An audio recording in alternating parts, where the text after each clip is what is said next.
Raden Wijaya dan Ronggolawe. Mungkin awalnya hanya sebagai orang suruhan Raja Kediri saja. Namun keduanya bertekad besar untuk bisa menggulingkan kerajaan ini dan mendirikan dinasti sendiri. Prosesnya tentu sangat susah dan berdarah-darah. Namun berkat loyalitas seorang Ronggolawe, Raden Wijaya pada akhirnya sanggup memangku jabatan raja. Berdirinya Majapahit diawali dengan momentum runtuhnya kerajaan Kediri. Nah, dinasti itu bisa hancur setelah sekian lama. Salah satunya adalah karena peran seorang Ronggolawe. Ya, sosok satu ini berhasil membuat pasukan Joyokatuang tinggal kenangan. Jadi ketika pasukan Tartar datang ke Jawa untuk menuntut balas atas kejadian tak menyenangkan di masa lalu, mendapati hal ini, Ronggolawe dan Raden Wijaya pun melakukan siasat cerdik dengan memanfaatkan pasukan Tartar tersebut untuk menyerang Kediri.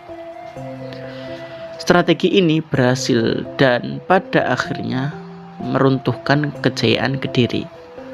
Tak hanya itu, setelahnya Ronggolawe juga berjasa mengusir pasukan Tartar dari tanah Jawa. Jasa Ronggolawe bisa dibilang sangat besar bagi Majapahit. Tapi ketika kerajaan ini berdiri, ia justru tak mendapatkan tempat yang layak. Sejak awal Ronggolawe memang ingin menjadi patih dan mendampingi Raden Wijaya sampai akhir hayat. Sayangnya cita-cita besar ini tak pernah dicapainya. Ronggolawe sangat marah dan tersinggung ketika seorang tokoh bernama Nambi diangkat sebagai patih. Nambi sendiri dianggap tak pernah memiliki jasa apapun terhadap Majapahit.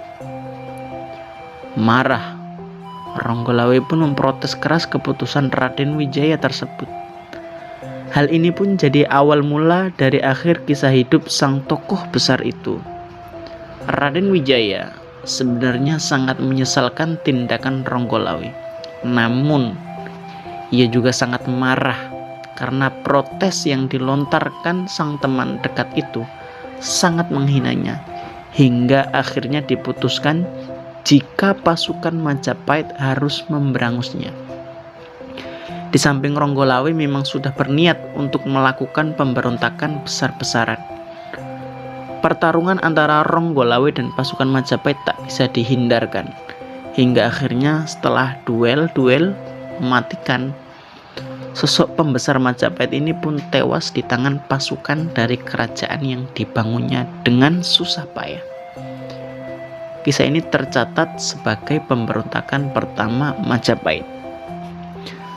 Para raton mengisahkan Ronggolawe memberontak terhadap kerajaan Majapahit karena dihasut seorang pejabat licik bernama Mahapati.